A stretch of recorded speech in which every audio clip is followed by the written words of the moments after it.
தென்னாடுடைய சிவனே போற்றி, எந்நாட்டவர்க்கும் இறைவா போற்றி, காவாய் கனகத்திரளே போற்றி, கையிலை மலையானே போற்றி போற்றி. இமைப்பொழுதும் என் நெஞ்சில் நீங்காத இறைவனின் தாழ் உயர்த்தி என் குருநாதர் இருக்கும் திசை நோக்கி தொழுது அடியார் பெருமக்கள் அனைவருக்கும் என் பணிவான வணக்கங்களை தெரிவித்துக் கொள்கிறேன். இன்றைக்கு பெரிய புராணம் சிந்தனையிலே நாம் பார்க்க இருப்பது பூசலார் நாயனார் 65வது புராணமாக அமைந்திருக்கிறது. பூசலார் நாயனார் 18 பாடல்களை கொண்டது.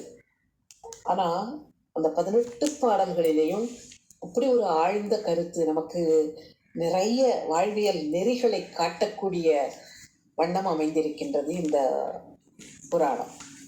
முதல் பாடல்ல அதுலேயே மொத்த இதையும் சொல்லிடுறாரு சேக்கிழார் சுவாமிகள்.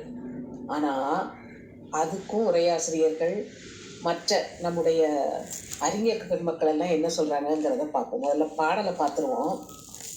அன்றினார் புறம் எரித்தார்க்கு ஆலயம் எடுக்க எண்ணி ஒன்றும் அங்கு உதவாததாக உணர்வினால் எடுக்கும் தன்மை நன்றென மனத்தினால் நல்ல ஆலயந்தாம் செய்த நின்ற ஊர் பூசலார் தம் நினைவினை உரைக்கலுற்றாம். பொதுவா ஒரு புராணத்தினுடைய இறுதி பாடல்ல முதல் 4 வரி அது இதுவரைக்கும் யாருடைய புராணத்தை பார்த்தோம், அப்புறம் அடுத்து வர்ற 4 வரி இனி யாருடைய புராணத்தை பார்க்க போறோம் அப்படின்னு தான் சேக்கிழார் சுவாமிகள் சொல்லுவார். ஆனா இதுல முதல் பாடல்லையே முழு புராணத்தையும் ஒன்னா சேர்த்து சொல்ற மாதிரி, இவ்வளவு மனத்தினால் ஆலயம் எடுப்பித்த அடியாரை பற்றி நாம பார்க்க போறோம் அப்படின்னு சொல்றதாக இருக்கு. இதுல முப்புறங்களையும் எரித்த சிவபெருமான் அவருடைய பெருமையை எண்ணி வியந்து அவருக்கு ஒரு ஆலயம் எடுப்பிக்க நினைத்தார். ஆனா அவருக்கு நிதி நிலைமை சரியில்லை, அது எதுவுமே அவருக்கு உதவிகரமா இல்லை என்ற காரணத்தினால் அவர் மனத்துக்குள்ள கோயிலை கட்டுறாரு. அந்த கதையை இப்ப பார்ப்போம் அப்படின்னு சொல்லியிருக்காங்க. உரையாசிரியர்கள் என்ன தெரியுமா சொல்லியிருக்காங்க அதுக்கு? அறிஞர் பெருமக்கள் இந்த பாட்டே இல்லை, அதனால இது பெரிய புராணத்துல இருக்கிற ஒரிஜினல் பாட்டு தானான்னு தெரியாதுன்னு முடிச்சிட்டாங்க. எதுனா என்ன நல்ல கருத்தை நமக்கு முன்னரை தருகிறது. இது நம்ம கிட்ட இப்ப இருக்கிற பதிப்புல இது இருக்கு, அதனால இதையும் நாம சேர்த்து வணங்கி எடுத்துக்கொள்வோம். அந்த ஊர் அவர் பிறந்தது திருநின்ற ஊர், தொண்டை நாட்டிலே உள்ள திருநின்ற ஊர். இப்போது சென்னை ஆவடி ஸ்டேஷன்ல இறங்கினா பக்கத்துல இருக்கு திருநின்ற ஊர். அந்த ஊரிலே தோன்றியவர் பூசலார் நாயனார். அவருக்கு எளிதாக ஒரு வார்த்தையை சொல்லிவிடுகின்றார் சேக்கிழார் பெருமான். ரொம்பலாம் விவரமா நிறைய அவரை பத்தி எல்லாம் விவரிக்க வேண்டாம். எப்படி சொல்றாருன்னா, கொள்கை நிலவிய செல்வம். அவருக்கு செல்வம் நிறைய இருந்தது. ஆனா அந்த செல்வம் எப்படி இருந்தது? அவர் கொள்கையில தான் இருந்தது. உயர்வான கொள்கை, அதுதான் அவருடைய செல்வம். அதாவது அவர் ரொம்ப பெரிய செல்வந்தர் இல்லை என்பதை நமக்கு உணர்த்துகின்றார். கொள்கை நிலவிய செல்வத்தோடு இருந்தார் என்று. நிறைந்த மனத்தோடு நல்ல வாழ்க்கை வாழ்ந்து இறைவனுடைய அடியார்களுக்கு இறைவனுக்கு எல்லாம் செய்யணும் அப்படிங்கிற எண்ணம் இருந்தது. அந்த கொள்கையே அவருக்கு செல்வமாக இருந்தது என்று கூறுகின்றார். ஏன்னா அவர்கிட்ட இருக்கிற செல்வத்தை வச்சு ஒரு கெட்டியிருக்கலாமே, ஏன் அதை நீதி தேடி போகணும் அப்படின்னு கேட்கிறா இல்லையா? அந்த கேள்விக்கு ஒரு பதில் சொல்லிட்டாரு. அவருடைய செல்வம் என்னது? அவருடைய கொள்கை தான். அது தவிர அவர்கிட்ட நிறைந்த செல்வம் இல்லை. செல்வம் இருந்ததுன்னா அதை வச்சு அவர் கோயில் கட்டி இருந்திருக்கலாம். அவர்கிட்ட செல்வம் இல்லை என்ற காரணத்தால் அவர் தன்னுடைய நிதி நிலைமைக்கு ஏற்ற மாதிரி மனதுக்குள்ளேயே கோயிலை கட்டினார். தன்னுடைய கல்வியை கூட இறைவனை நோக்கியதாக இருக்கணுங்கிறதே அமைத்திருக்கிறார் பூசலார் நாயனார். இறைவன் திருவடிகளை சேரணும், அதுதான் என்னுடைய பிறப்பின் நோக்கம்.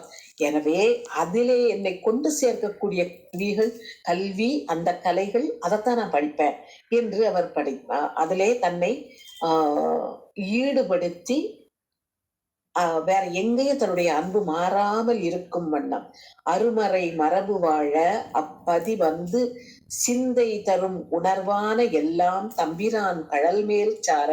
சிந்தையில் இருக்கிற உணர்வு எல்லாம் எம்பிரானுடைய கழல்ல மட்டுமே சார வேண்டும். வருநெறி மாறா அன்பு வளர்த்து எழ வாய்மை பொருள் பெரு வேத நீதி கலையுணர் பொலிவின் மிக்கார். கலைகள் கற்றார். என்ன கலைகளை கற்றார்? சிவபரம்பொருளின் திருவடி சேர்க்கின்ற கலைகளை மட்டுமே அவர் பயின்றார் என்று விளக்கமாக நமக்கு கூறிவிட்டு அமைகின்றார். அவரை பற்றி மேலும் கூறுகின்றது எப்படி அப்படின்னா, எனக்கு நான் செய்யக்கூடியது என்ன அப்படின்னு யோசிச்சு பார்க்கிறார். அடுப்பது, அதாவது செய்யக்கூடியது. அடுப்பது சிவன் பால் அன்பர்க்கு ஆம் பணி செய்தல் அன்றே. நான் செய்யக்கூடியது என்னது? சிவனுக்கும் அவனுடைய அடியவர்களுக்கும் என்னென்ன தேவையோ அந்த பணியைத்தான் செய்யணும். கொடுப்பது எவ்வகையும் தேடி அவர் கொல கொடுத்து, அவங்களுக்கு ஏதாவது கொடுக்கணும் அப்படின்னா அவங்க கொள்ளுகின்ற வகையிலே தேடி அந்த பொருளை தேடி கொடுத்து. கங்கை மடுப்பொதி வேணி ஐயர் மகிழ்ந்துரைவதற்கு ஓர் கோயில் எடுப்பது. கங்கையை தன்னுடைய தலையிலே அணிந்திருக்கின்ற அமைத்திருக்கின்ற சிவபெருமானுக்கு ஒரு கோயில் அமைக்க வேண்டும் என்று எண்ணுகின்றார். அந்த எண்ணத்தை மனத்திலே கொண்டார். இருநிதி இன்மை எண்ணார். ஆனா எதை யோசிக்கல? சிவனுக்கு கோயில் எடுக்கணுங்கிறத நினைச்சாரு தவிர தன் கையில பெரிய செல்வம் இல்லை. ஏன்னா கோயில் கட்டுறதுங்கிறது எளிதான காரியம் இல்லை. அதுல இருக்கிற நுணுக்கங்கள் எல்லாம் அப்படி சும்மா ஒரு குறையை வேந்து அதுக்குள்ள சுவாமியை குடியேற்றுறதுங்கிறது திருக்கோயில் ஆகாது. அது கோயில் தான், சுவாமி இருக்கிற இடம் கோயில் தான் இல்லைங்கிற. ஆனாலும் இவரோட எண்ணம் என்ன? நிறைய அடியார் பெருமக்கள் வந்து வணங்கணுங்கிறதெல்லாம் எண்ணம். அப்போ அது ஒரு பெரிய கோயிலாக இருந்தால்தான் முடியும். அது கட்டணுங்கிற ஆசை இருந்ததே தவிர மகிழ்ந்து உறைவதற்கு ஓர் கோயில் எடுப்பது மனத்து கொண்டார். இருநிதி இன்மை எண்ணார். பெரிய செல்வம் நம்மகிட்ட இல்லையே அப்படிங்கிற எண்ணம் இவருக்கு இல்லை. கோயில் கட்டணும் ஒரு எண்ணம் மட்டும்தான் இவரிடம் இருந்தது. அந்த உள்ளுவதெல்லாம் உயர் உள்ளல் அப்படிங்கிறத நமக்கு நினைவூட்டுகின்ற வண்ணம் இந்த பாடலை அமைத்து காட்டுகின்றார். உயர்வான எண்ணத்தோடு இருந்த அவர் மனத்தினால் கருதி அத மனசுல நினைச்சிட்டாரு. சரிப்பா, வெளியில தான் நம்மளால கோயில் கட்ட முடியாது, அதனால அதுக்கு நிறைய பெரிய நிதி வருந்தி தேடணும்.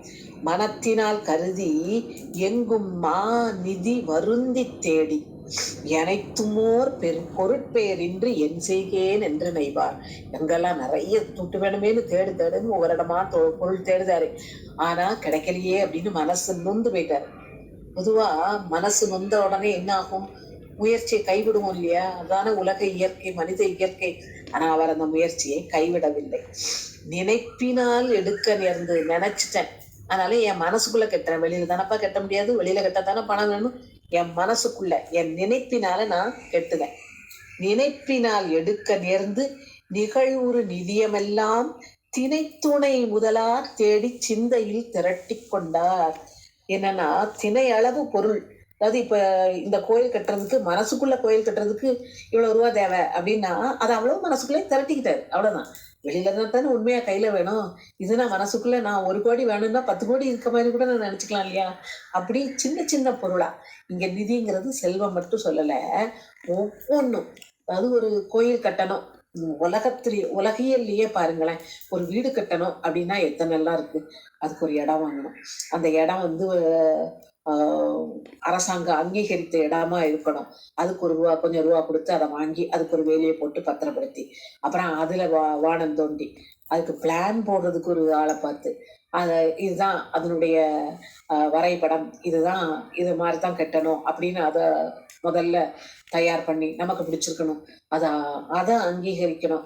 அப்புறம் அதுக்கு தேவையான பொருட்கள் வாங்கணும், அந்த பொருட்களை கொண்டு வந்து சேர்க்கணும், அதை இணைத்து கட்டுவதற்கு தேவையான அந்த அந்த கலை நுணுக்கம் தெரிந்தவர்களை வேலைக்கு சேர்க்கணும். இப்படி நிறைய இருக்கு இல்லையா? வீட்டுக்கே எப்படின்னா கோயிலுக்கு எப்படி இருக்கும். அதனால அந்த செல்வம், அந்த பொருள் எல்லாம் இது வேணும் அது வேணும் அது வேணும்னு அதை முதல்ல ஒரு பெரிய பட்டியல் தயாரிச்சு அது எல்லாத்தையும் அப்படியே சேகரித்து வைக்கிறார்.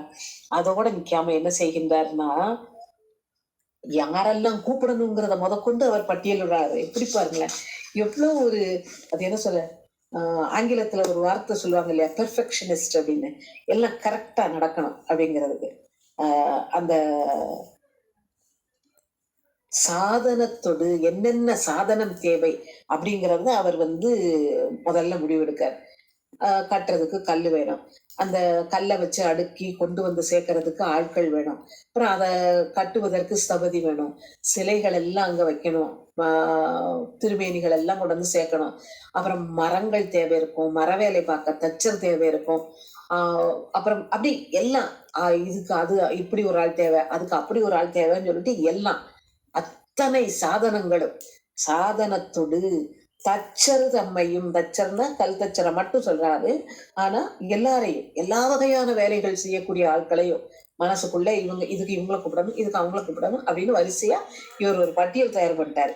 சாதனத்தொடு தச்சர் தம்மையும் மனத்தால் தேடி நாதனுக்கு ஆலயம் செய் நலம் பெறும் நன்னாள் கொண்டே. சும்மா அப்படி கோயில் அப்படி மனசுக்குள்ள நினைச்சோன்னு ஒரு கோயிலா முழுசா அவர் நினைக்கல.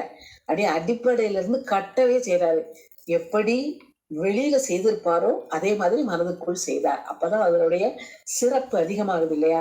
அது நிஜமாவே அந்த கோயில் உள்ள அமைந்த மாதிரி ஆகுது. ஒரு தச்சர் யார கூப்பிடணும், சபதி யார கூப்பிடணும், இதுக்கு இந்தந்த சாதனங்கள் தேவை, இதெல்லாம் வாங்கணும், இதுக்கெல்லாம் செய்யணும்னு சொல்லிட்டு ஆரம்ப நாளுக்கு ஒரு நாளை குறித்து கொள்கிறார். சாதனத்தொடு தச்சர் தம்மையும் மனத்தால் தேடி நாதனுக்கு ஆலயம் செய் நலம் பெறும் நன்னாள் கொண்டே. ஒரு நல்ல நாளை பார்த்து ஆதரித்து ஆகமத்தால், சும்மா சாதாரணமெல்லாம் கோயில அவர் இஷ்டத்துக்கு கட்டல, ஆகமம் என்ன விதிகள் அமைத்திருக்கோ அந்த விதிப்படி ஆகமத்தால் அடிநிலை பாரித்து அன்பால். பாரித்தல் அப்படின்னா கால் கொள்ளுதல். வீடு கட்டணும்னா முதல்ல இதுதானே இடுவோம்ல, நில விடுவோம்ல. அதே மாதிரி கோயிலுக்கு முதல்ல அடித்தளம் விடுவதற்கான அந்த கால் கொள்ளுகின்ற அந்த நிகழ்வையும் ஒரு நல்ல நாள் பார்த்து மனசுக்குள்ள சேர்ந்து வச்சுக்கிட்டாராம். காதலில் கங்குல் போதும் கண்படாது எடுக்கலுற்றார். அடி வச்சாச்சு அப்படின்னு பூஜை முடிச்சாச்சுன்னு ஒரு நிமிஷத்துல எல்லாம் நினைக்கல. எப்படி ஒரு பூசனை, கால் கொள்ளும் பூசனை எவ்வளவு நேரம் ஆகும், ஒரு 3 மணி நேரம் ஆகும்னா அந்த 3 மணி நேரமும் அதை அப்படியே கற்பனை அப்படின்னு நினைச்சாராம். அப்ப அது நிஜமாவே அந்த கால்கோள் முடிந்தாச்சு. அதுக்கப்புறம் ராவும் பகலும் அதே ஞாபகம் தான். இப்ப இந்த வேலை நடக்கு, இப்ப அந்த வேலை நடக்கு, இப்ப இது முன்னேறி இருக்கு, இப்ப இது இந்த அளவுக்கு முன்னேறி இருக்கு அப்படின்னு இரவும் பகலும் எந்தவித சிந்தனை, வேறு சிந்தனை இல்லாம கோயிலை கட்டணும், கோயிலை கட்டணும், கோயில் இவ்வளவுக்கு நடந்துட்டு இருக்குன்னு அது மனசுக்குள்ளே சொல்லி செய்து கொண்டே இருக்கின்றார். அதுக்கப்புறம் என்ன செய்கின்றார்னா, கோயில் அடிமட்டத்திலிருந்து கோபுரத்தோட அடிமட்டம் வரைக்கும் கட்டியாச்சு, எழுப்பிச்சாச்சு, எல்லாம் செய்தாச்சு. அதுக்கப்புறம் கோபுரத்து மேல அந்த கோபுரம் வச்சு, அப்புறம் விமானம் வச்சு, விமானத்துக்கு மேல வைக்கிற கலசம், அதுக்கான ஏற்பாடெல்லாம் பண்றாரு. அடிமுதல் உபானம் ஆதி. உபானம்ங்கிறது கோபுரத்தினுடைய அடிப்பாகம். உபானம் ஆதி, ஆதியாகிய படைகள் எல்லாம் வடிவுறும் தொழில்கள் முற்ற மனத்தினால் வகுத்து. எல்லா தொழிலும், இப்ப தூணு, இப்ப இதை வச்சாச்சு, இப்ப அதை வச்சாச்சு அப்படின்னு ஒவ்வொரு தொழிலும் கீழே இருந்து ஆரம்பிச்சு கோபுரத்தோட அடிமட்டம் வரைக்கும் வந்துட்டாரு. முடிவுறு சிகரம் தானும். அந்த விமானத்திற்கு மேல் இருக்கக்கூடிய அந்த கலசம் சிகரம் இருக்கே, அது வரைக்கும் வந்தாச்சு. அது என்னென்ன அளவுல இருக்கணுங்கிறது முதற்கொண்டு சிந்திச்சு அந்த அளவுல இருக்கிற மாதிரி முடிச்சாச்சு. அதுக்கப்புறம் நெடுநாள் கூட கோயில் நிரம்பிட நினைவால் செய்தார். இப்போ நமக்கு ஏதாவது ஒரு பழைய வீடு கட்டுற உதாரணத்தையும் எடுத்துக்கிடுவோம். வீடு கட்டதான் நினைக்கணும் அப்படின்னா இப்போ இந்த மோட்டிவேட் பண்றவங்க எல்லாம் என்ன செய்யறாங்க தெரியுமா? நம்ம ஊக்குவிக்கிற பேச்சாளர்கள் நிறைய பேர் இருக்காங்கல்ல. வீடு கட்டணும்னு நீங்க நினைச்சிட்டீங்கன்னா மனதுக்குள்ள வீடு கட்டியது மாதிரி நினைங்கள் அப்படிங்காங்க. அப்ப நம்ம எப்படி நினைப்போம்? நம்ம மனசுல ஒரு கற்பனை வீடு எங்கேயா பார்த்திருப்போம் இல்லையா? அந்த வீட்டை நம்ம இதான் நம்ம வீடு அப்படின்னு இப்படின்னு சொடக்கப்படுறதுக்குள்ள வீடு கட்டி முடிச்சிடும். ஆனா இவர் இப்படி இல்லை. கோயில நெடுநாள் கட்டினாராம். கோயில் எப்படி கட்டணுமோ அப்படி அடி முதல் மேல வரைக்கி நெடுநாள் கட்டி அப்படி கட்டிக்கிட்டே வராரு. கொஞ்சம் கொஞ்சமா மேல வரைக்கும் வந்தாச்சு. முடிவுறு சிகரம் தானும் முன்னிய முழத்தில் கொண்டு நெடுநாள் கூட கோயில் நிரம்பிட நினைவால் செய்தார். அப்படி கோயில் முடிகிற வரைக்கும் ரொம்ப நாளைக்கு வேலை பார்த்துக்கிட்டே இருந்தாரு. என்னெல்லாம் கட்டுறாரா? தூபிங்கிறது அந்த கொடிமரம் கட்டியாச்சு, கொடிமரம் நட்டு வச்சாச்சு. மிக்க சுதையும் நல் வினையும் செய்து, சுதையினால் சிற்பங்கள், அப்புறம் என்னென்ன செய்யணுமோ அவ்வளவு செய்து, கூவலும் அமைத்து. சரி, கோயில் மட்டும் கட்டுனா போதுமா? அந்த கோயில்ல நடக்க வேண்டிய அபிஷேகத்துக்கு கிணறு வேண்டாமா? தீர்த்தம் வேணும் இல்லையா? அதனால ஒரு கிணறு தோண்டியாச்சு, மனசுக்குள்ளேயே கிணறு தோண்டியாச்சு. அப்ப எவ்வளவு யோசிக்கிறார் பாருங்களேன். சுவாமிக்கு அபிஷேகம் பண்ண நீர் வேணும். அப்போ வரிசையா ஒவ்வொன்றா யோசிச்சிருப்பாரு. அதனால கூவல் அமைச்சாச்சு. கூவலும் அமைத்து மாடு கோயில் சூழ் மதிலும் பொக்கி பக்கத்துல வந்து சுத்தி மதில் எல்லாம் கட்டியாச்சு. காவல் இல்லாம இருக்கக்கூடாது, கோயிலை சுத்தி மதில் கட்டியாச்சு. குளம் குளம் வெட்டியாச்சு, கிணறு வெட்டியாச்சு. எல்லாம் செய்து நிலை பெற்ற சிவலிங்க திருமேனியும் ஸ்தாபிச்சாங்க உள்ள. அந்த அந்த திருமேனிக்கு எப்படி சொல்றாரு பாருங்களேன். கோயில் சூழ் மதிலும் போக்கி வாவியும் தொட்டு மற்றும் வேண்டுவ வகுத்து மண்ணும் தாபனம் சிவனுக்கு ஏற்க. ஸ்தாபனம், ஸ்தாபரம் அப்படிங்கிறது நிலைத்த, ஸ்தாவர சங்கமத்துள் நிலைத்திருக்கின்ற சிவபெருமானும் ஆங்காங்கே சுற்றி வருகின்ற அடியார் பெருமக்களும்னு சொல்லுவோம் இல்லையா? அந்த ஸ்தாவர சொத்து சொல்லும் போதே சொல்லுவாங்க தாவர ஜங்கம சொத்துன்னு. நிலைத்த அசைகின்ற அசையாத அப்படிங்கிற பொருள்ல சொல்லுவாங்கல்ல. அதனால ஸ்தாபரம் நிலைத்து இருக்கக்கூடிய சிவலிங்க திருமேனியும் உள்ள அமைத்தாயிற்று. விதித்த நாள் சாரும் நாளில். அப்ப எல்லாம் முடிஞ்சிட்டு அடுத்தாக்குல இந்த பாக்கி என்ன, கும்பாபிஷேகம் மட்டும்தான்.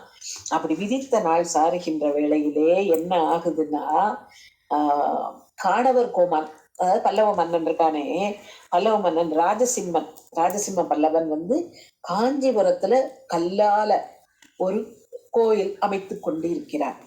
இவரும் கல்லால தான் அமைக்கிறாரு. ஆனா என்ன ஒரே வித்தியாசம், அவர் வெளியில இவர் உள்ள.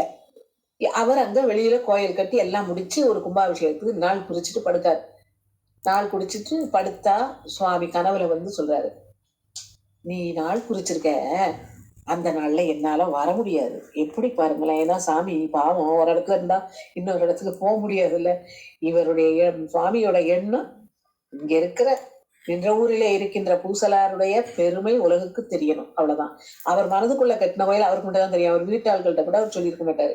அது வெளியில உள்ளவங்களுக்கும் தெரியணும் அப்படிங்கிறதுக்காக, இப்படி மனதால் நினைத்தாலும் அங்க வந்து குடியேறக்கூடியவன் நான் அப்படின்னு மற்றவர்களும் புரிந்து கொள்ள வேண்டும் அப்படிங்கிறதுக்காக காஞ்சி மன்னவன்ட்ட போய், நீ குறிச்ச நாளை மாத்தி வைக்கப்பா, எனக்கு அன்னைக்கு வர்றதுக்கு வசதிப்படாது, எனக்கு வேற ஒரு கும்பாபிஷேகம் இருக்கு என்று கூறுகின்றார். என்ன எப்படி சொல்கின்றார் என்றால், நின்றவூர் பூசல் அன்பன் நெடுதினாள் நினைந்து செய்த நன்று நீடு ஆலயத்து நாளை நாம் புகுவோம். நின்ற ஊர்ல இருக்கிற பூசல் என்ற ஒரு அடியவன் இருக்கான். ரொம்ப நாளா நினைச்சு கோயில் கட்டிக்கிட்டு இருக்கான்ப்பா. அந்த இதுல நான் நாளைக்கு போறேன், நீ அதனால நீ நாளைக்கு வச்சிருக்க பத்தியா, அதை நாளை ஒழித்து ஏதாவது வேற ஒரு நாள்ல வச்சுக்கோ, எனக்கு அங்க வர முடியாது நாளைக்கு அப்படின்னு சொல்லி அங்க நான் போய் கோயில் கொண்டாடுல போறேன் பாட்டு போயிட்டாரு இவரு சுவாமி. ராஜாவுக்கு எப்படி இருந்திருக்கும். இப்பெல்லாம் நம்ம வந்து நம்ம தலைவர்கள் அமைச்சர்கள் இவங்களெல்லாம் பார்த்து எதிர்த்து கேள்வி கேட்கலாம், அது கூட கொஞ்சம் பயம்தான்.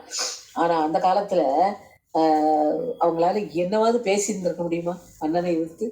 இங்க மன்னனுக்கு அப்படி ஒரு யாராவது அவர் சொன்னதுக்கு எதிராக யாராவது சொல்லி கேட்டிருந்திருப்பாரா? கேட்டிருந்தே பழக்கம் இருந்திருக்காரு. சாமி வந்து நீ வச்சது தப்பு, உன்னுடைய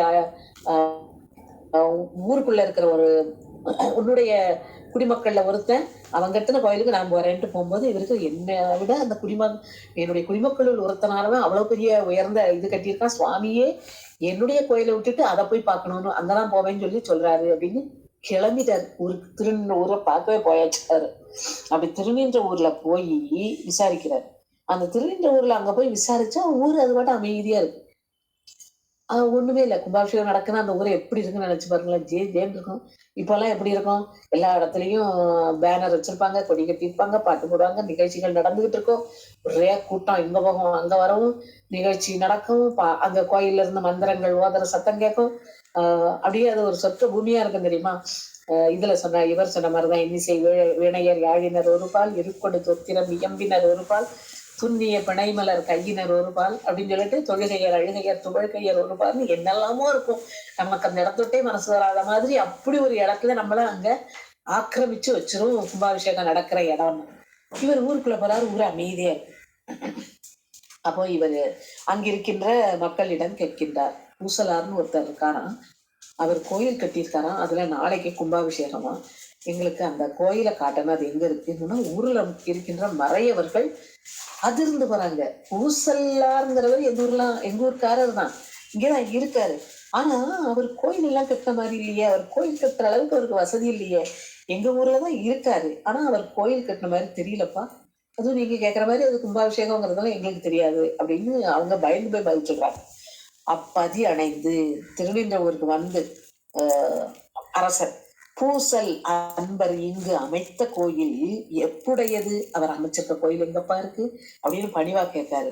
அங்கன் எய்தினார் தம்மை கேட்க, அவர் பக்கத்துல இருந்தவங்களை கேட்க, செப்பிய பூசல் கோயில் செய்ததொன்றில்லை, நீங்க சொல்ற பூசல் கோயில்லாம் செய்யலையப்பா, செய்யலையே மன்னா அப்படின்னு கேட்டாங்க.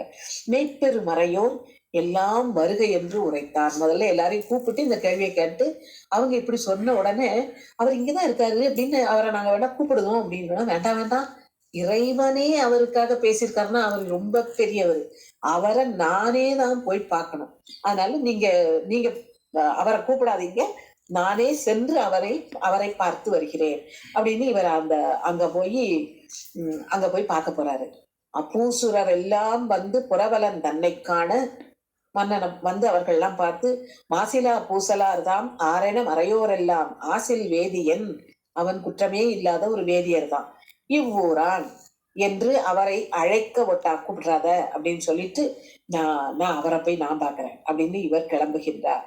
தொண்டரை சென்று கண்ட மன்னன் தொழுது, அவரை போய் பார்த்து தொழுகின்றார் மன்னன். பூசலார் எப்படி பயந்திருப்பாரு கொஞ்சம் யோசிச்சு பாருங்க. அவர் குடிமக்கள்ல ஒருத்தர், அதுவும் ரொம்ப நீதியெல்லாம் நிறைய இல்லாத ஒரு ஏழை. அவரை ஒரு மன்னர் தன்னுடைய படைசூழ அங்கிருந்து வந்து அவரை பணிஞ்சாருன்னா அவர் எவ்வளவு பயந்திருப்பாரு. நீர் இங்கு எண் திசையோரும் ஏத்த, 8 திசையில இருக்கவங்க எல்லாரும் உன்னை ஏத்துகின்ற வகையிலே எடுத்த ஆலயம்தான் யாது இங்கு அப்படின்னு கேட்க, அண்டநாயகரை தாபித்து அருளும் நார் இன்று என்று உம்மை கண்டு அடிபணிய வந்தேன், கண்ணுதல் அருள் பெற்று என்றார். கண்ணுதலின் அருளை பெற்று நீ ஸ்தாபிச்சிருக்கிற அந்த கோயில்ல வந்து நானும் வணங்குவதற்காக வந்திருக்கின்றேன் என்று. அதாவது அதுல இருந்தே அவருக்கு குறிப்பு கொடுத்தாச்சு, சுவாமி சொல்லிதான் நான் வந்திருக்கையா அப்படின்னு. அப்புறம் மன்னன் சொல்றதை கேட்ட உடனே அவர் பயந்தே போயிருந்தார். பூசலார் நாயனார் பயந்துட்டு, என்னையோர் பொருளா கொண்டே எம்பிரான் அருள் செய்தாரே நெகிழ்ந்து போறார். என்னையும் பொருளாக கொண்டு, நான் பொருள் இல்ல கோயில் கட்ட முடியலையேன்னு வருத்தப்பட்டுட்டு மனசுக்குள்ள கோயிலை கட்டிட்டு இருக்கேன், ஆனா அது ஒரு உயர்வானது அப்படிங்கிறத ஏற்றுக்கொண்டு எம்பிரான் என்னையும் ஒரு பொருளாக ஒரு மன்னனை என்னை நோக்கி அனுப்பி வச்சிருக்கானே அப்படின்னு முன்வரு நிதியிலாமை மனத்தினால் முயன்று கோயில் இன்னதாம் என்று சிந்தித்து எடுத்தவாறு எடுத்து சொன்னார். என்கிட்ட கையில காசு இல்ல, நிறைய பணம் வேணும், அதனால காசு இல்லைங்கிறதுனால என் மனசுக்குள்ள எடுத்தேன் என்று கோயில் எடுத்த, அதாவது கோயில் கட்டி எழுப்பிய அந்த கதைய மன்னனுக்கு சொல்லுகின்றார் இவர். அது சொன்ன உடனே அவர் அப்படியே மன்னர் நெகிழ்ந்து போறாரு. எவ்வளவு மன உரைப்பு இருந்தால் ஒரு கோயில் கட்டுவதை மனதுக்குள் ஒவ்வொரு, அது என்ன சொல்ல, ஒவ்வொரு சின்ன சின்ன சின்ன சின்ன நுணுக்கத்தையும் யோசிச்சு யோசிச்சு இத்தனை நாளா கட்டியிருக்காரு இவர் மனசுக்குள்ள. அல்லும் பகலும் கட்டிட்டே வராரு மனசுக்குள்ள. சுவாமி அங்க வந்து குடியேறுவதற்கு தயாராயிட்டாரு அப்படிங்கறது சுவாமியுடைய வாயாலேயே அவர் கேட்டுட்டாரு. அதனால அது ரொம்ப இது ஒரு அதிசயம்னு அவரை வணங்கி, அரசனும் அதனை கேட்டு அங்கு அதிசயம் எய்தி என்னே புறையறு சிந்தை அன்பர் பெருமை என்று அவரை போற்றி, இறைசெறி மாலை தாழ நிலமிசை வீழ்ந்து தாழ்ந்து முரசெறி தானையோடு மீண்டும் தன் மூதூர் புக்கான். அவரை கீழே வணங்கிட்டு, ஏன்னா அவர் உள்ளுக்குள்ள கோயில் இருக்கு இல்லையா, அவர் மனசுக்குள்ள கோயில் தானே இருக்கு, அப்ப அவரையே வணங்கிட்டு, இல்லாட்டாலுமே அடியார் பெருமக்களை வணங்குவார்கள் தான். வணங்கி விட்டு தான் கூட்டிட்டு வந்த முரசரைகின்ற சேனை எல்லாத்தையும் கூட்டிட்டு தன்னுடைய மூதூரை பார்க்க அவர் திரும்பி விட்டார் என்று கூறுகின்றார். அன்பரும் அமைத்த சிந்தை ஆலயத்து அரணார் தம்மை நன் பெரும் பொழுது சார தாபித்து, சுவாமி அந்த இதுல ஸ்தாபனம் செய்து நடத்தி சார தாபித்து நலத்தினோடும் பின்பு பூசனைகள் எல்லாம் பெருமையில் பல நாள் பேணி, சரி நம்ம கோயில் தான் கட்டணும் அப்படின்னு அந்த கோயில் அப்படி ஓரமா பத்திரமா இருக்கட்டும்னு விடல மனசுக்குள்ள. அன்னைக்கு கும்பாபிஷேகம் வச்சு சுவாமியை அதுல ஸ்தாபனம் பண்ணி எல்லாம் செய்து பூசனை எல்லாம் முடிச்சாச்சு. அப்படி கும்பாபிஷேகம், அப்படி கீழே இறங்கி வந்த உடனே சுவாமிக்கு உள்ள இருக்க சந்நிதிக்குள்ள இருக்க சுவாமிக்கு மகாபிஷேகம், அப்புறம் சாயங்காலம் திருக்கல்யாணம், எழுந்திருத்து அப்படின்னு வரிசையா ஒவ்வொரு பூஜையா நினைக்காரு. அப்புறம் 48 நாள் மண்டல பூஜை நினைச்சிருப்பாரு. ஒவ்வொன்றும் ஒவ்வொரு நாள் அப்படி இது நடக்கு, இது இப்ப நடக்கு, இது இப்ப நடக்கு அப்படின்னு ஒவ்வொன்றா நினைச்சு பல நாள் அந்த பூஜையை தொடர்கின்றார்.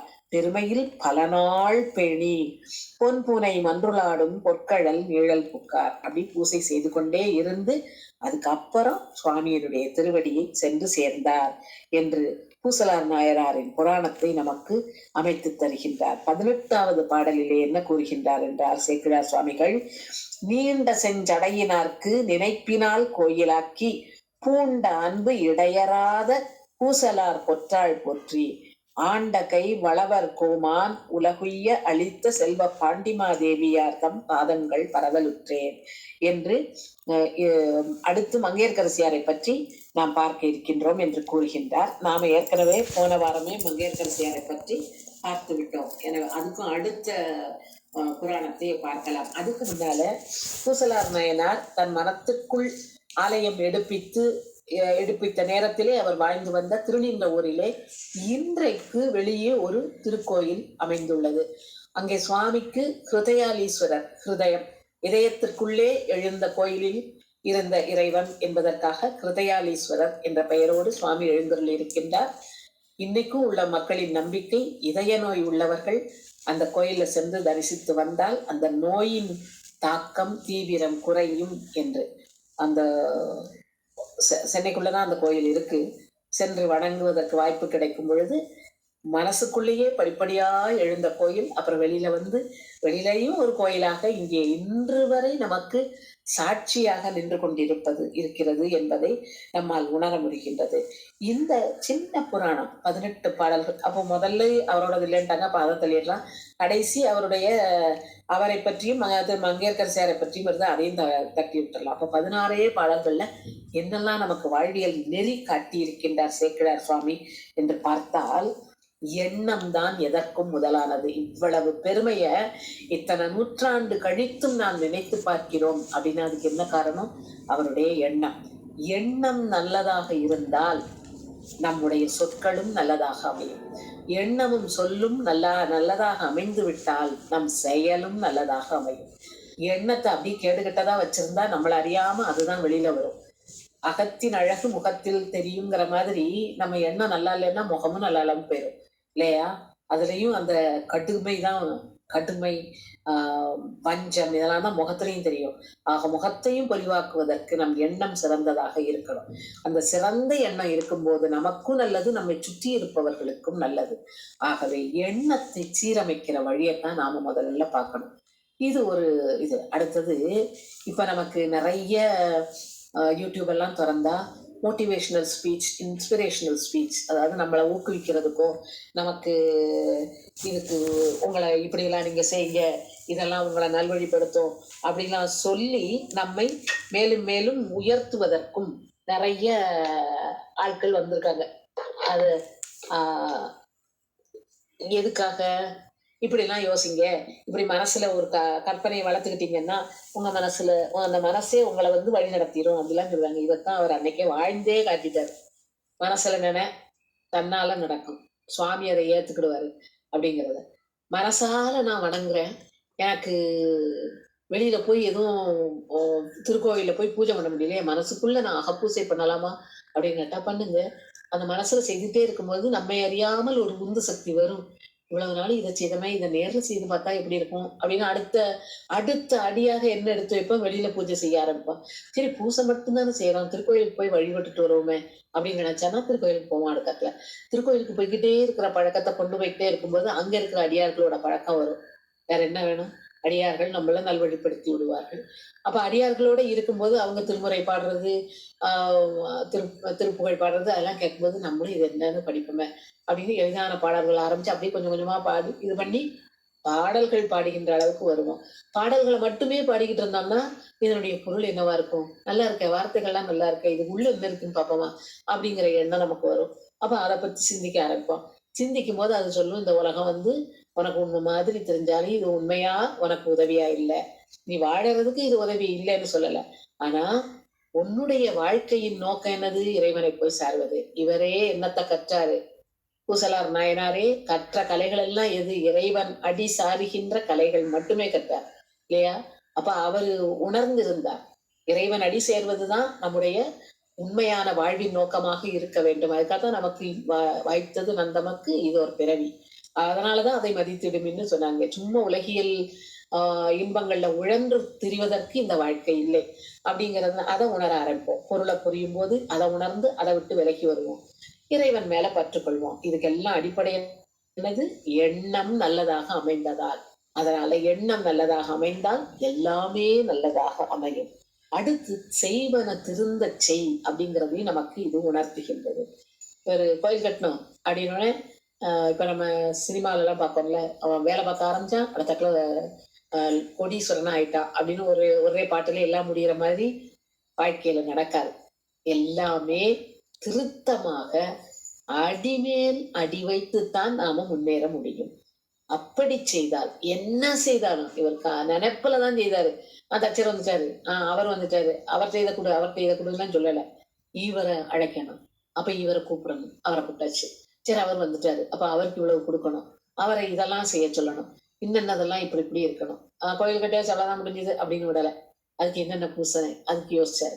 அபிஷேகம் பண்ணதுக்கு நீர் வேணும், கிணறு குளம் எல்லாத்தையும் உள்ளே அமைச்சாரு. இப்படி ஒவ்வொரு இதையும் எழுத்து எண்ணி சரியா செய்திருக்காரு பாருங்களேன்.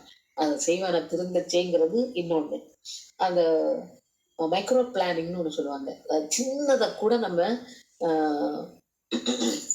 ஒரு முன்ன கூட்டி அதை பற்றிய அதையே நினைச்சு இப்படி இப்படி செய்யணும் அப்படின்னு மனதுக்குள்ள ஒரு அமைப்பு ஏற்படுத்திக்கிட்டு அதுக்கப்புறம் அடுத்தக்குள்ள செயல்பாட்டுல இறங்கணும். இவர் மனசுக்குள்ள கட்டினாரு, நம்ம வெளியில செய்யறதுக்கும் இந்த மாதிரி, அதாவது இதை செய்யணும், இதுக்கு அடுத்து இதை செய்யணும், இதுக்கு அடுத்து அது செய்யணுங்கிறத முன்ன கூட்டி நாம செய்தோம்னா நுட்பமாக வந்ததுக்கு அப்புறம் அதை பார்த்து அது என்ன பிரச்சனை வருங்கிறத தெரிஞ்சுக்கலாம் அப்படின்னு நம்ம நினைச்சோம்னா நேரம் தான் விரயம். அதனால சின்ன ஒரு நுட்பமான செய்தியை கூட முன்னக்கூட்டி யோசிச்சு இப்படி செய்தா இப்படி பிரச்சனை வரும், அப்ப அதை தவிர்த்து விட்டு அதை வேற மாதிரி செய்யணும் அப்படிங்கிற எண்ணங்கள் எல்லாம் இருந்ததுன்னா நேர விரயம், கால விரயம், நம்மளோட உத்வேகம் எல்லாம் விரயமாகாம காப்பாற்றுவதற்கான வழி இதெல்லாம் இவர் நமக்கு எடுத்து காட்டுகின்றார். அடுத்து அயராமைன்னு இன்னொரு முக்கியமான ஒண்ணு. எனக்கு ரொம்ப ஆசை இமயமலையில ஏறி போய் பார்க்கணும்னு. ஆனா அதுக்கு வேண்டிய நிதி நிலைமை, என்னுடைய உடல் ஆரோக்கியம் இதெல்லாம் இல்லை அப்படின்னுட்டு கைலாயத்தையே மறந்து இந்த பக்கத்துல இருக்கிற உலகியல் இன்பங்கள்ல நான் திரும்ப என் மனசை செலுத்திட்டேன்னு வைங்க, எனக்கு உயிர் எந்த பிறவியில கிடைக்கும்? அதை விட்டுட்டு நிதி நிலைமை தானே இல்லை, என்னால உடல் தானே எனக்கு ஒத்துழைக்காது மலைக்கு மேல ஏற, என் மனசு ஏறட்டும் அப்படின்னு நான் நினைச்சு அப்படி கும்பிட்டேன்னு வைங்களேன், இத்தனை நாள் நடக்கணும், இது இவ்வளவு தூரம் இதுல போலாம், இவ்வளவு நாள் ஆகும் அங்க போய் சேர, அதுக்கப்புறம் இங்க இருந்து இதுக்கு மேல நடக்கணும்னா இந்த மாதிரி செய்யணும் அப்படின்னு என் மனசாலேயே நினைச்சு கைலை காட்சி பெற முடியுமா இல்லையா? மனசு தளராமல் எந்த பணியாக இருந்தாலும் இது உலகியலுக்கும் பொருந்தும். ஏதாவது ஒரு குறிக்கோளை வச்சுட்டோம்னா அதுக்கு வழியே இல்லை. எனக்கு காசு இல்லை, அல்லது எனக்கு என்னை சுத்தி இருக்கவங்க அவ்வளவு பேர் எனக்கு எதிரி அப்படின்னா நான் நினைச்சேன்னா அவ்வளவுதான், அதோட வஞ்சி வீட்டோட உட்கார வேண்டியதான். அயர்வு அப்படிங்கிறது, அதாவது ரொம்ப நமக்கு முன்னேற முடியாது அப்படிங்கிற ஒரு தளர்ச்சி வந்துட்டு அப்படின்னா முன்னேற்றம் கிடையாது. தளர்ச்சியே இல்லை, பொருள் இல்லையா, போ அடுத்த வரைக்கும் போ, இதுக்கு போ, இது செய்ய முடியலையா அது செய் அப்படின்னு, இது இல்லாட்டா அது, அது இல்லாட்டா இது அப்படின்னு மாறாம அந்த முயற்சிங்கிறதுல மாற்றமே இருக்கக்கூடாது. அது மாறாம தொடர்ந்துகிட்டே இருக்கணும். எதுங்கிறத கண்டுபிடிச்சாச்சுன்னா அதுக்கப்புறம் அதுல அயற்சி இல்லாம அப்படியே முன்னேறிட்டே இருக்கலாம். இப்படி இன்றைய வாழ்க்கைக்கு கூட என்ன தேவையோ அதை நமக்கு உணர்த்துகின்ற வகையிலே இந்த புராணத்திலே அமைத்திருக்கின்றார். அடுத்து நேசநாயனார் புராணம் 5 பாடல்களை கொண்டது. 5 பாடல்கள்ல அமைத்து தந்திருக்கின்றார். அவர் எங்க இருந்த இடம் என்று நமக்கு எதை கூறுகின்றார் என்றால், காம்பிலி அப்படிங்கிற இடத்துல பிறந்தவர். பல்லாரி மாவட்டத்திலே இருக்கின்றது, காம்பிலியிலே தோன்றியவர் என்று. இன்னொரு கருத்தும் உரையாசிரியர்கள் கூறுகின்றார்கள். என்னன்னா, அங்க இருந்தவர் தான், ஆனா அங்கிருந்து தஞ்சை மாவட்டத்துல இருக்கிற மயிலாடுதுறை பகுதியில கூரை நாடு அப்படிங்கிற இடத்துலதான் வந்து குடியேறி இங்கதான் இருந்தார் அவரு அப்படின்னு. காம்பிலியில் தோன்றியவர். அருவையர் என்ற குலத்தில், அதாவது நெசவு செய்கின்றவர்கள், சாலியர் குலத்திலே தோன்றியவர். அருவையர்னு அவங்களுக்கு ஏன் பேரு அப்படின்னா, துணி நெய்து அதை அறுத்து எடுப்பதால் அவர்கள் அருவையர். அருவை என்றாலே துணி. சரி, துணின்னு எதுக்கு எப்படி பேர் வந்தது அப்படின்னா, நெய்து அதை துணித்து, அதாவது வெட்டி எடுத்தது, துணித்து எடுப்பதால் துணி என்ற பெயர். நமக்கு மொழியிலே ஒவ்வொரு சொல்லுக்கும் ஒரு அர்த்தம் உண்டு. இப்ப நம்ம ஆண்கள் அணிகின்ற, இப்போது கோயிலுக்கும் திருவிழாக்களுக்கும் மட்டும் அணிகின்ற உடையாக மாறிப்போன வேட்டி, அத நீங்க நிறைய பேர் வேஷ்டின்னு சொல்றத கேட்டுக்கலாம். அந்த வேட்டிங்கிறதுனுடைய அதாவது வருஷம்ங்கிறத வருடம்னு சொல்ற மாதிரி, அப்படித்தான் வேஷ்டியைத்தான் இவங்க வேட்டின்னு சொல்லிட்டு அலையறாங்கன்னு அந்த வேட்டி வேஷ்டியானது. ஆனால் வெட்டப்படுவதால் அது வேட்டி. நெய்து நீளமா நெய்துருவாங்க, வேணுங்கிற அளவுல வெட்டப்படுவதால் அது வேட்டி என்று பெயரோடு விளங்குகின்றது. நீ எப்ப வேட்டியை பார்த்தாலும் இதை நினைச்சுக்கோங்க, என்ன நேசநாயனார் புராணத்துல நம்ம இப்படி பார்த்து யோசிச்சமே அப்படின்னு யோசிச்சுக்கோங்க. அவர் அங்கே நெசவு தொழிலை செய்து வந்தார். அப்போ நம்ம அடியார் பெருமக்கள் எல்லாம் என்ன செய்தாங்க, தங்களால என்ன முடியுமோ அதை மற்ற அடியவர்களுக்கு செய்து வந்தார்கள். அருவையர் குலத்து வந்தார், மன்னிய தொழிலில் தங்கள் மரபின் மேம்பாடு பெற்றார். பன்னாக ஆபரணற்கு அன்பர் படிதலை கொண்டு பாதம் சென்னியில் கொண்டு போற்றும் தேசினர் நேசர் என்பார். நேசநாயனாராகிய இவர் பல நாகங்களை அணிகலனாக கொண்டிருக்கின்ற இறைவனை வணங்கி, அந்த இறைவனை வணங்குகின்ற அடியார்களையும் வணங்கி, அவர்களுக்கு என்னென்ன தன்னால் செய்ய முடியுமோ அதையெல்லாம் செய்து வந்தார். அவர்கள் அணிவதற்கு கீழுடையும் கோவணமும் நெய்து கொடுத்து அதன் மூலம் மகிழ்ச்சியை பெற்றார். அரண் அடியை எப்பொழுதுமே மனசுக்குள்ளே வைத்து அந்த தன்னுடைய செய்கையாக என்ன, அவர்களுக்கு தொண்டு செய்கின்ற செய்கையாக என்ன செய்தார் என்றால், அந்த கீழுடையும் கோவணமும் நெய்து அவர்களுக்கெல்லாம் அளித்து வந்தார். ஆங்கவர் மனத்தின் செய்கை அரணடி போதுக்காக்கி, தன்னுடைய மனத்தை அரணுடைய அடிக்கு, அந்த தாமரைக்கு ஆக்கி, ஓங்கிய வாக்கின் செய்கை உயர்ந்த அஞ்செழுத்துக்கு ஆக்கி. எப்படி சொல்றாரு பாருங்க, தன்னுடைய மனசு இறைவனுடைய திருவடிக்கு, அவருடைய வாக்கு 5 ஓதுவதற்காக இடைவிடாமல் 5 ஓதிக்கொண்டே வந்தார். தாங்கு கைத்தொழிலின் செய்கை, அவருடைய வாழ்க்கையே தாங்கு பிடித்துக் கொண்டிருக்கின்ற கைத்தொழில் இருக்கே, அத தம்பிரான் அடியாருக்காக, தம்பிரானுடைய அடியார்களுக்காக பாங்குடை உடையும் கீழும் பழுதில் கோவணமும் நெய்தார். கோவண ஆடையும் கீழுடையும் நெய்து அவர்களுக்கு கொடுத்து, அந்த தொண்டையிலேயே தன்னுடைய வாழ்நாளை கழித்து அன்பர்களை வணங்கி, உடையொடு நல்ல கீழும் ஒப்பில் கோவணமும் நெய்து விடையவர் அடியார் வேண்டுமாறு ஈயுமாற்றால், அவர்கள் கேட்டா அவங்க வேணுங்கிற மாதிரி கொடுப்பார்.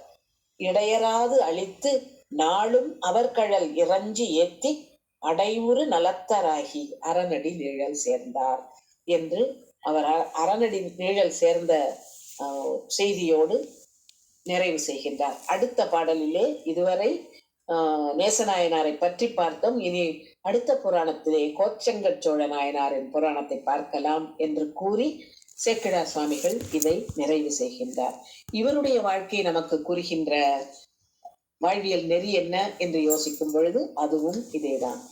என்னால இது என்ன முடியும், எனக்கு என் இதழ் தொழிலே நிறைய இருக்கு, இதே நான் என்ன செய்ய முடியும், வேற போய் நான் எங்க போய் செய்ய அப்படிலாம் செய்ய வேண்டாம்.